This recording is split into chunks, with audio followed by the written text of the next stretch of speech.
Welcome, everyone, to the Everything Show, episode 516. I am your host, Matrix 212, and I'm with Ray. What's up, Ray? Do you want to smoke a chino? What's up, Steampunk Star Raisin? Of AmberStreet.com. Hello. All right, guys. So how was your New Year's, Ray? It was great, apart from the odd few drunks, but apart from that, I had a tremendous New Year, and I look forward to seeing what 2016 brings, except for the old Doctor Who, which is going to be the saddest thing ever. What do you think, Steampunk? How was your New Year's? What did you do? My New Year's was uneventful. Nobody attacked me today. That's good. Very good. What's up, Daniel? Hi. Happy New Year, sir. Hey, Happy New Year too. That's good. How was your day, man? It was good. Yeah, what'd you It do? kind of sucked because everything was closed, and I couldn't buy any Oliveri sauce. Well, here in LA, well, actually, I'm in downtown Hollywood right now, but a lot of places are closed. A lot of places are closing early, but there's still places to go if you look hard enough. Wait, hold on. Yeah, that's true. A lot of the mall closed early. The department stores were closing early. Some of the restaurants are closed. So tomorrow is a new day. So, everything will be open tomorrow. So I just wanted to get this cast together, get caught up with everybody. It's a new year. We have a couple of podcasts under our belt for the new year. So Do you think the stores are going to be open tomorrow? Yes. Yeah. Thank God. Yes. Oh, sorry. And it's the start of January sales, so everything gets reduced slightly. Right. So basically, I wanted to talk about what you guys are planning to do for 2016. What do you hope your year is going to be like?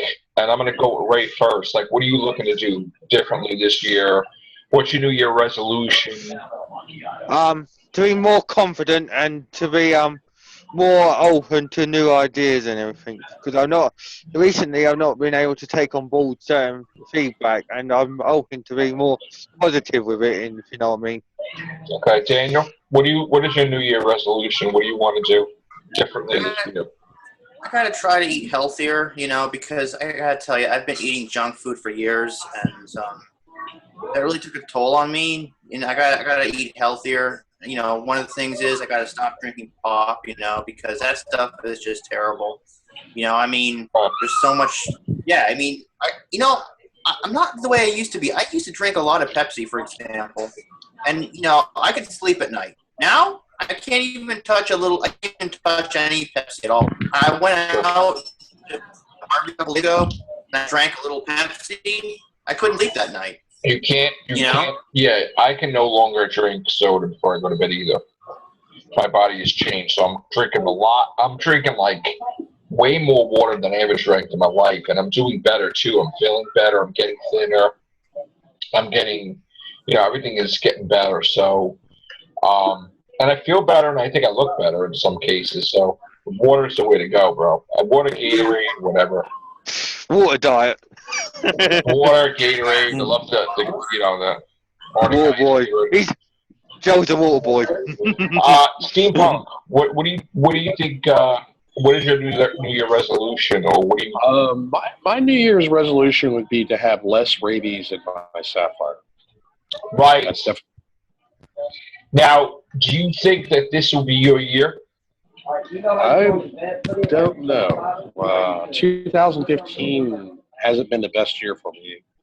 Well, we're over with that, bro. We're over with that. We're Yeah, 16. 2016, hopefully it'll be better. I'm going to probably try to start a photography business doing headshots, which is really popular here. Oh. And maybe start a Kickstarter. I'm going to do a Kickstarter for my Cecil Hotel documentary, which I've already shot the footage for, and I'm going to put it together a trailer.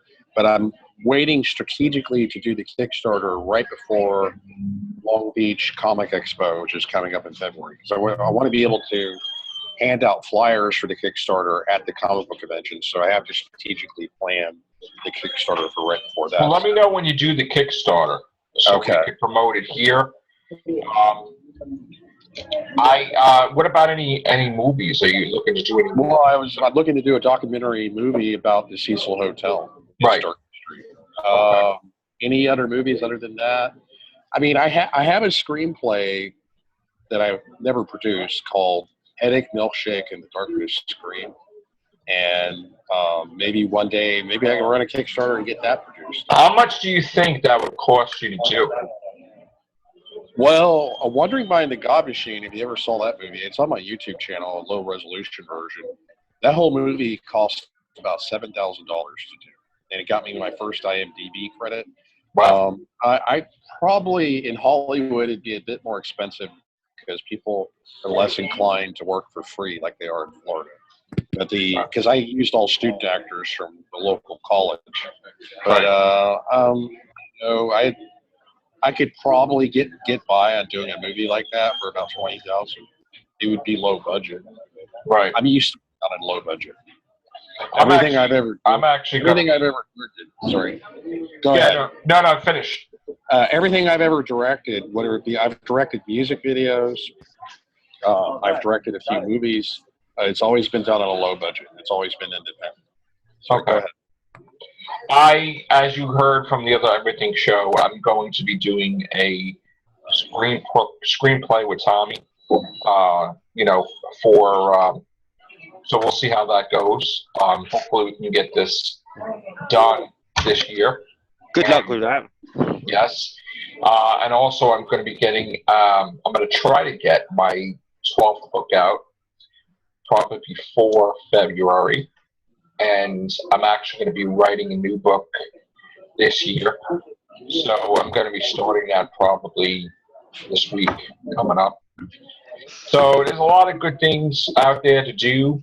I'm going to be getting my hands into other things as well with besides the books and the screenplays and stuff. So this year I have dubbed the Year of Surprises. So you guys are going to be very shocked in a good way of different things happening.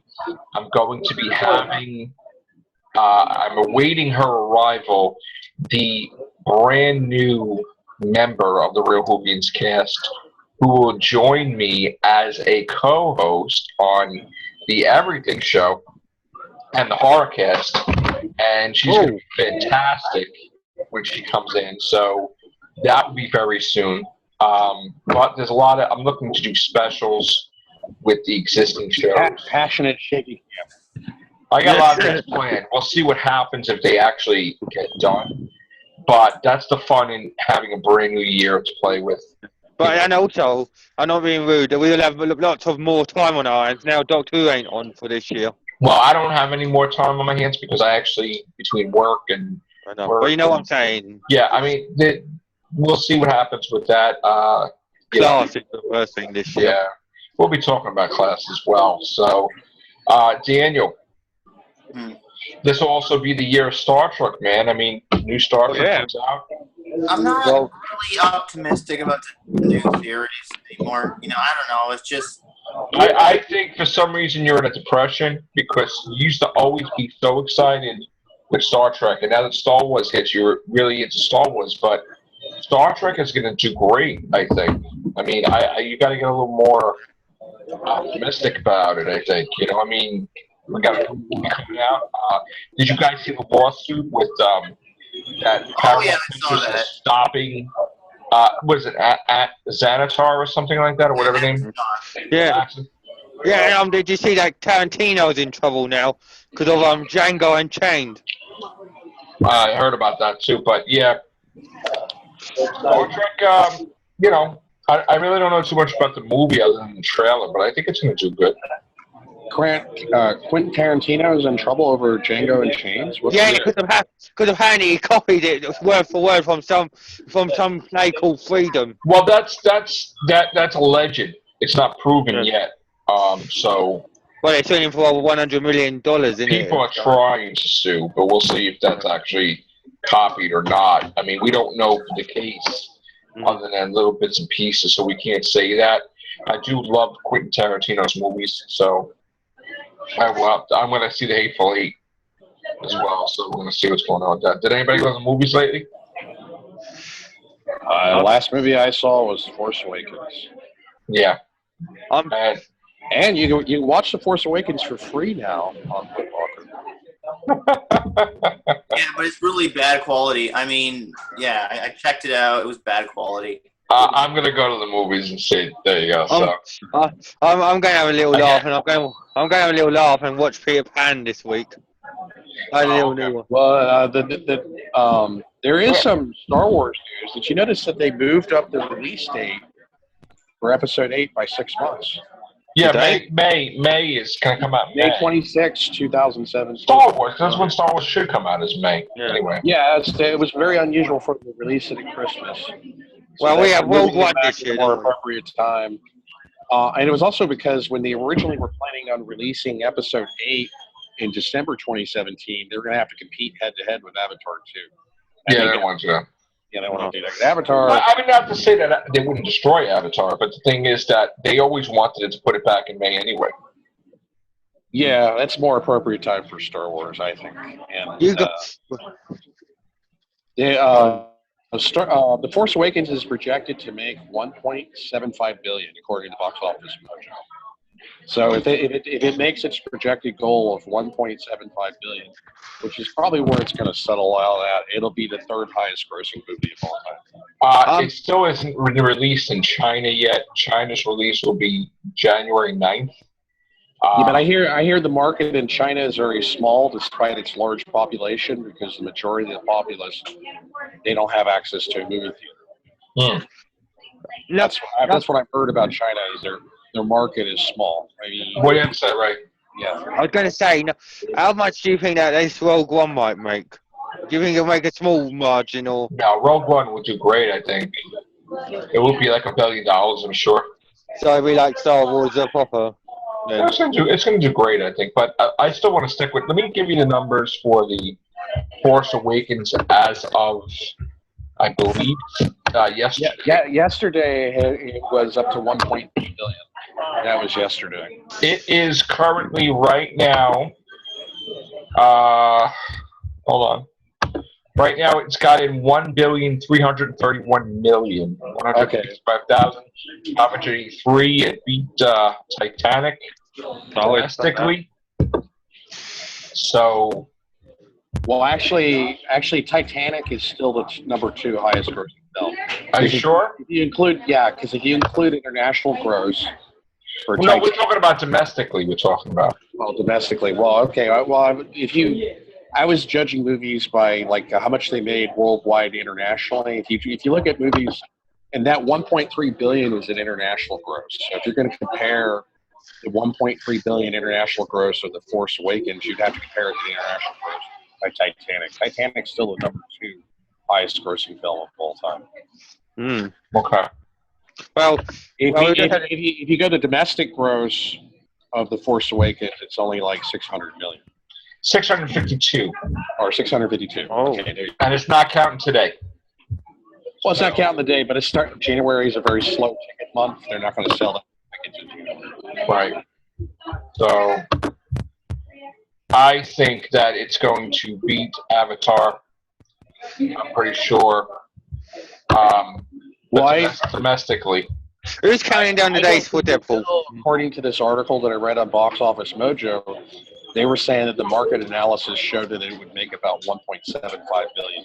You know what it is, though? I think that's going to be inaccurate because, one, after this weekend is done, I'm sure it's going to have in already 1,600,000,000, and it's still not counting the China release, which is a whole other week away. Okay.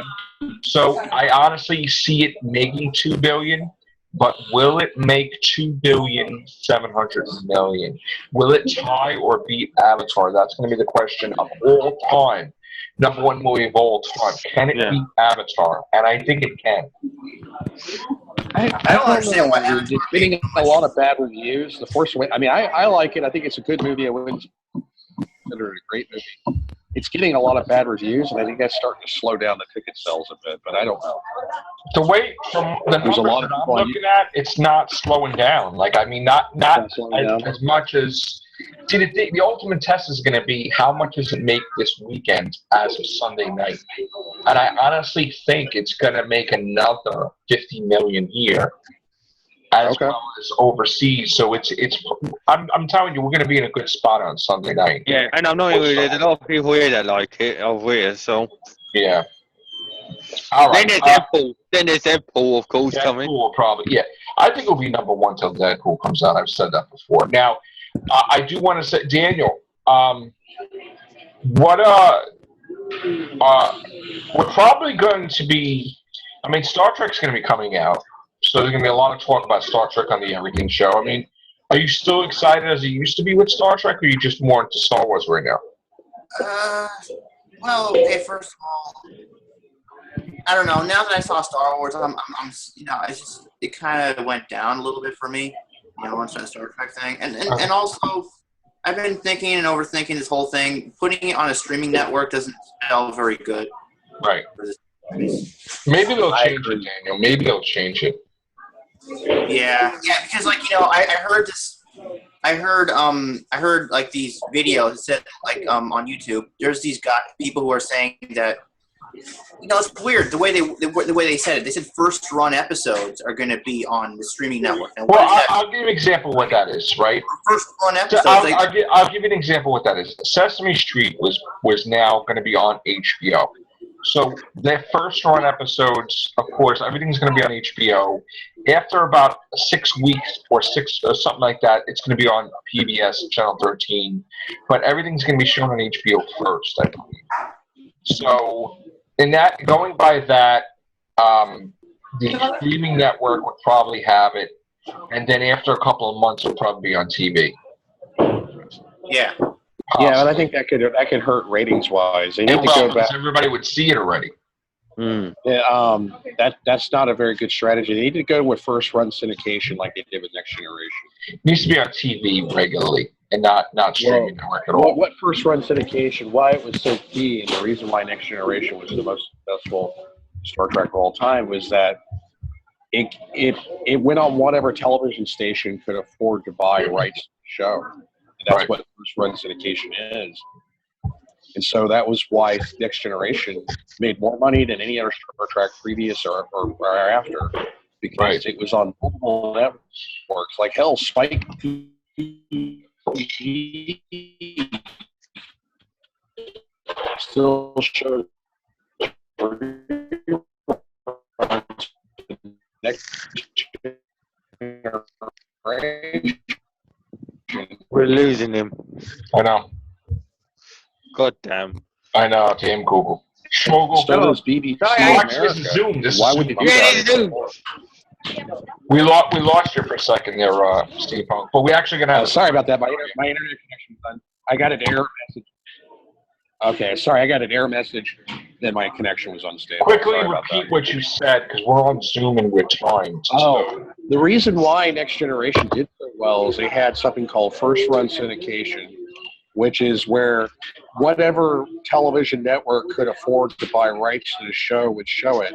And still to this day, BBC America and Spike TV still syndicates and still pays for Next Generation to air reruns because it's still a popular show even after all this time. Yes. And if you don't repeat the business model of first run syndication, then it will probably fail. That was the reason why Enterprise failed, because it didn't have run syndication. Daniel, that's what you need for a Star Trek. It was on a network that was preempted by sports. I agree. All right, so hopefully they can get out of this funk with the streaming and just keep it on the regular network. That would be better. Yeah, I agree. Yeah. All right, guys, I'm gonna have to go now because we're on this Zoom. We're gonna be timed, but I'm gonna come back to the shows. I just have to finish this off for now. So thank you, Steampunk. Thank you, Ray. Thank you, Daniel. Anytime. Here, everybody. Adios. Take care. Bye for now.